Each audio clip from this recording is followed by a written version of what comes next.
Question of the morning, with the game between two ranked teams looming, A.J. Dybantsa versus Darryn Peterson. Number 13 BYU and number 14 Kansas. Are you fired up for this or what? Super fired up, Aaron says, and super interested to see what you two will nitpick about the Cougars. You two are awful hard on them.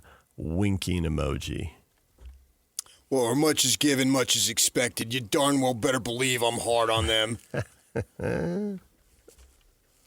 Sweet 16, Elite 8, and Final Four aren't going to win them themselves. I hold them to the highest standards. There's a mountain to climb. And I take no joy in slacking off. No, they must be held. When you're rolling out that kind of money, yes. These guys are getting paid now, man. Making a lot of money. They are. Yes, they are. I just wonder if there was as many zeros in lot when you say a lot of money as there are in the end of some of these paychecks. I wouldn't have any idea. You'd be able to answer that better. Your paychecks have been way bigger than mine for years. 6 zeros in some of these paychecks for college basketball Kevin Young's players. making a lot You of saved money. the school $600,000? Yeah. That's 600,000. just 5 zeros. Now we're talking 6 zeros. It's a new era. Paycheck is why I live in Utah. Right. Well, I came to Utah just for the joy of being within the state boundaries. To finally say my goal, my life goal of being a Utahan. You simply came here for the money. Yep. I've lived in Utah too long. I don't know what to tell you. I haven't lived here long enough. We both came here to irritate the people of Sandy. Not necessarily of Draper, Cottonwood Heights. Each night I pray South that I Jordan, could have another 10 years. Midvale, but Sandy. Tonight, you have to settle for BYU. Yak, you ranged out of there's a whole line of money references. You ranged into another, you got into another line, another page. I've never settled for BYU. I have been overjoyed and extremely grateful to have the opportunity to cover them and to be on their campus at any chance I get. Yak, do you date these when they go in the system? Like, can you look up and say, tonight you have to settle for BYU? Is that from like the 4-9 football season? I do not have 2017? That, no. It's an old one. So I'm excited for the Cougars to take the floor tomorrow, and I hope for myself and my personal well-being that I will be rising and shouting. Ha! That'd be good. We're pretty good at watching games and not saying anything. To sit there and have something in the game that makes you shout, that means something exciting happened. And something I crazy. want to just go something rah, weird. rah, rah, rah, rah, rah, rah, rah, rah, rah, rah, rah, rah, rah, rah. I didn't know where you were going at first. I'm a little ashamed. Go I should have figured that out. Cougars. There it is. Get some of that and make Aaron a little happier, will you? Aaron, the guy who says we worked awfully hard on them. Oh. Matthew says, I'm as fired up for this as I've ever been for a matchup between these two teams. I can't wait to see what A.J. Dybantsa brings to the table. Yeah, he's 6 of 24 last game. Those things happen. It's basketball, man. The best hitter in the game is going to go 0 for 4 with 3 strikeouts. You know what's coming. Whoop-de-doo. It will happen. It will happen again.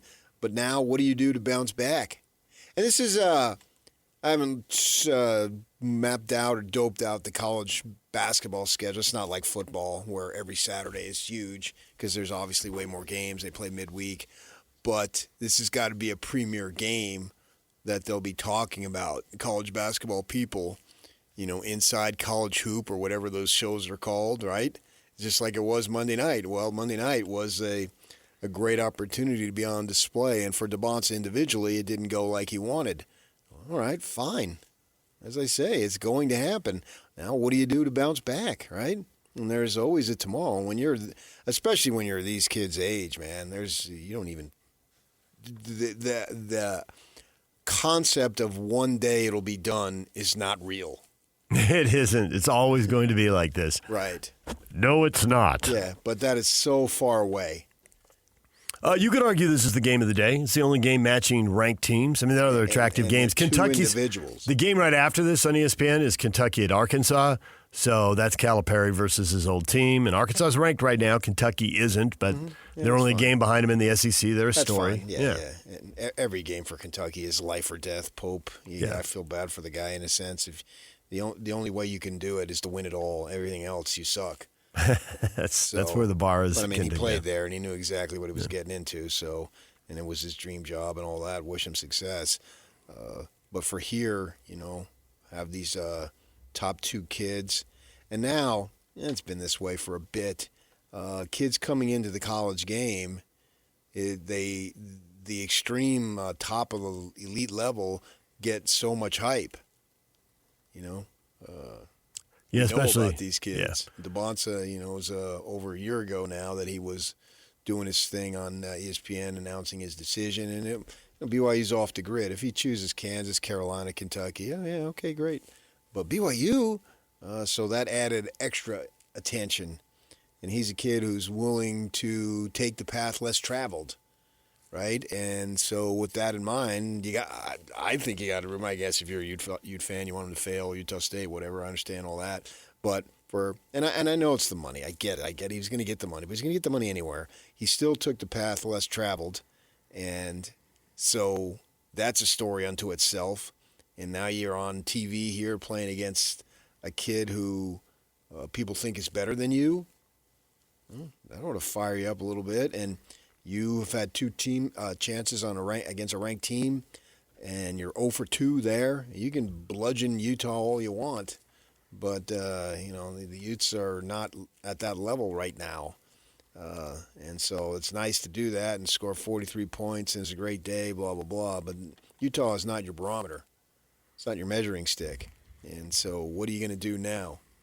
Because you're going to have to get some of these wins against ranked teams. You're going to have to. You cannot go the whole season and you play these ranked teams and lose. I just can't see that. They're 1-3, and they got 5 ranked teams to go in the regular season. Who knows what they'll get in the conference tournament?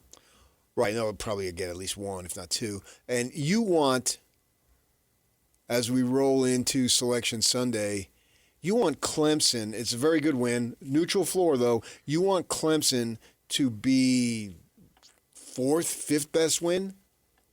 Ideally, yeah. Yeah. That would be great. That means you won a bunch of these games down the stretch. Right. And so that's what they're shooting for. And it's very possible, but you got to get them. And now's the time. Right? You got to get one. You don't want to have these games like you had TCU. TCU's a decent win, but you had to scratch and claw and do everything you could just to beat those guys at the end. You'd like to put those guys away a little earlier, particularly at the Marriott Center, and then if you pluck a road win at Kansas, that's eye-opening. And they did it last year, and it was eye-opening. Well, it's 2 years ago, wasn't it? Was last year at home? Last year they blew them out at home. It was 2 years ago they went to Fog Allen and won. Yeah. And it was eye-opening. It was a big slaughtered them at home. Yeah. But that was viewed as more, Kansas is down. They were, correct. There wasn't so much BYU's up. And this is going to have the extra sizzle of the 2 guys who are supposed to go, if not at the very top of the draft, very quickly. Well, I think for most people, that is the sizzle. Yes, 1 versus 2. Otherwise, 13 versus 14. You're probably just watching games in your league. Yeah, because the loser hasn't lost anything that cannot be regained, right? So it is the marquee matchup because of the 2 individuals. And that's the excitement. The scouts that you talk about going to the game, they're not going to the game. Wow, it's BYU Kansas. Not at all. No, they're there to watch. Yeah. They're there. They always want to see these guys against the best competition. Right. They all filter out the season-long numbers. I mean, it's not that they don't know them or don't look at them, but they filter them down immediately. What did you do against NCAA tournament teams? And look at your numbers. And there have been guys who've been pretty good players and had a name who slipped or didn't get drafted at all because their numbers against NCAA teams weren't very good. You only shot like 34% against teams that went to the tournament. You're not that good. You beat up on weak links, and those guys don't make it in the NBA, so we're not worried about that. So they want to see these NBA guys go at each other, and they'd especially like to see if there's a few minutes or possessions where guys go head-to-head. And it's interesting to know in this game how many NBA players they project as being on the floor. Obviously, these 2. And, every scout probably has different opinions of different guys, whether there's 2, 3, or 4 NBA guys in the game at a time. Yeah, and I think, too, there are guys who won't make the NBA but have a particular NBA skill that they just don't have the full complement of game. And what I mean by that is that they could have some guys who... Well, Keita. I think Keita's a great example. They can focus on these guys defensively. Yeah. Keita has a high level of skill in a couple of areas. So if Peterson goes to the hoop and tries to score up, over, around, past, whatever he does, okay, you're beating a pretty athletic guy. Mm-hmm. Not a guy who's going to play in the NBA, but he's got size and athleticism, right. And you're not seeing a lot of Keitas. Doesn't mean they're going to draft him, but you're not seeing a lot of that. Both defenses will focus on these individuals. And so you could put guys, BYU's got 2 or 3 guys that are long, angular, and can guard, and especially if that's their primary assignment, don't worry about anything you got. And Youngs is to whoever it might be, Davis or these other kids. We need you, Kadeem there. What's his last name? Yak. Just guard.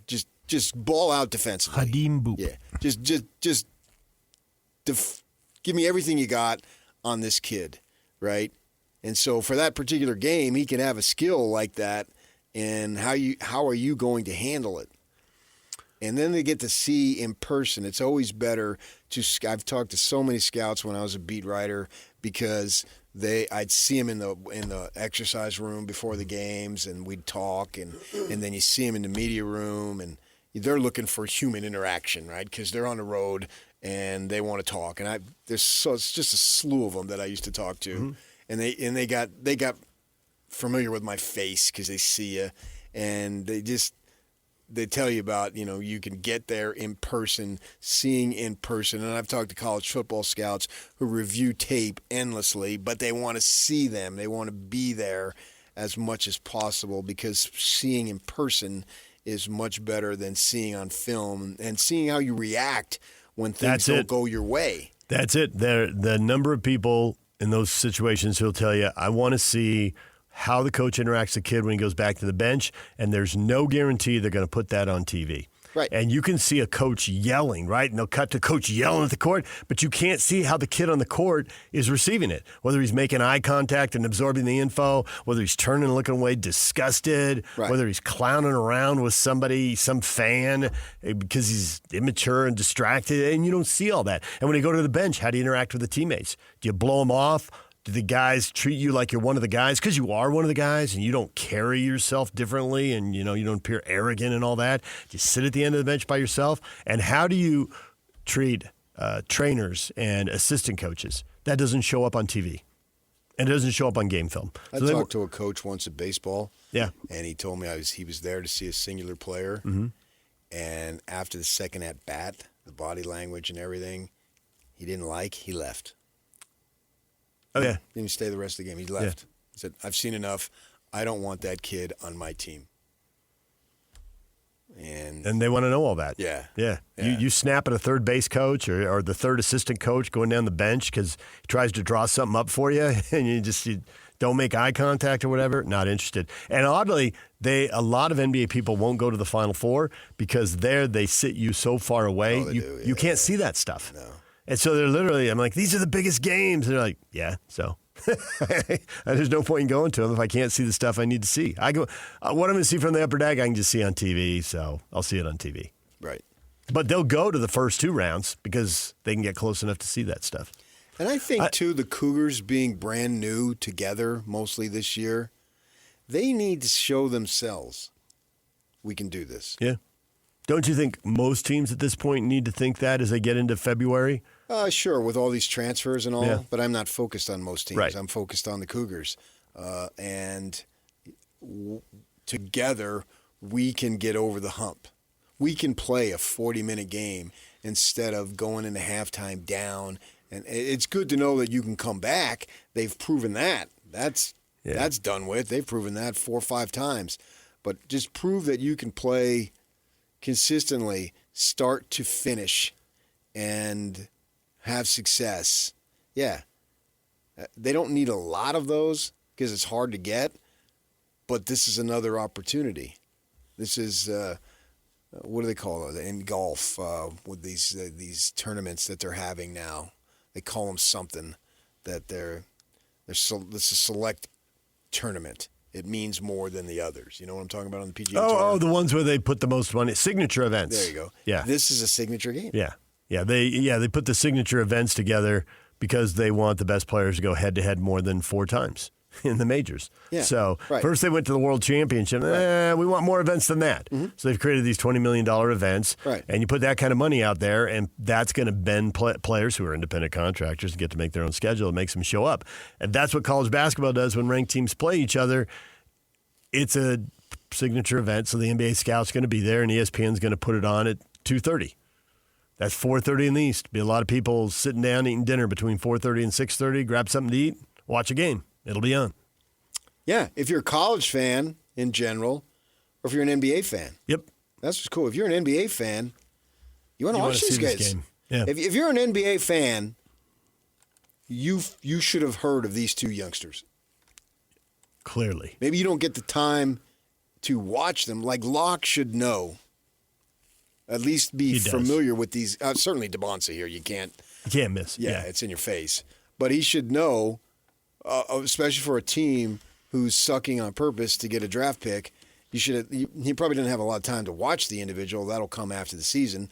But for now, you should be thinking, hey, all right, I'm aware of these guys and can at least check in and check a box score. So I don't want to overstate it. If they lose, it's not the end of the world. And if they win, it's not like, oh, my gosh, they're a shoo-in by any stretch either. But it's a signature game. And Sacramento, Indiana, Brooklyn, Washington, they ought to be paying attention. Bad teams counting on high picks, and they're going to get some of these guys, if not all of both of them. Yeah, I wonder if Jay-Z, AA, of those guys, one of those guys, 2 of those guys, if they'll be there. I got to imagine the Jazz will be represented there. Well, the regional people if they're should not. be there. Yeah. But I wonder, a higher level. Obviously, Austin was there. Just drove down the street there, basically, to go to Provo. Well, they see Monday. it. Yeah, they see it. That. Yeah, they see a bunch of BYU games, but this is a chance to see Peterson, and he's played 10 games, and not all of those have been against elite competition, and they want to see him a lot. So, and my dream for them, and my wish, and my hope, is that in June they're on the clock and have to decide between the 2. the number 1 pick, huh? Or maybe number 2. If Boozer went first. I don't think that's going to happen, but yeah. We didn't think Con Knippel would go 4. You didn't think Ace Bailey would fall to 5. At this point last year, I didn't realize VJ Edgecombe was going to fly the way he did. So you're right. Yeah. And the thing with Dybantsa, even though I've been thinking for a while he's the number 1 pick, he's got to start shooting it better. 3 of the last 4 games, he has not shot it very efficiently. So you can explain away, hey, he was sick and he fell on the shoulder and he had a bad game or whatever. But, there's another month to go. So at some point, you got to get rolling again. That's a fact. Yep. Yeah. 6 of 24 in lost Arizona, 6 of 17 in lost to Texas Tech, and 8 of 22 in the win over TCU. You game, he lit it up. But again, they're going to throw out games against a lot of these teams and say, what'd you do against tournament competition? Well, Arizona and Texas Tech are going, and TCU will see. They might go. We'll see how they play the next month. Yeah. All right, DJ and PK, David Locke. We can ask him how much he's into these top 3 players and how much he's been able to see them. If he watches any film of them on the plane when they're traveling or whatever. We'll talk with him coming up at 8:30. And when we come back, I got a new Tombstone slogan. The epitaph grows. He dropped another one yesterday, and he got a huge laugh with it, too. Yeah. He was crushing it. All right, DJ and PK, it's 97.5, the KSL Sports Zone.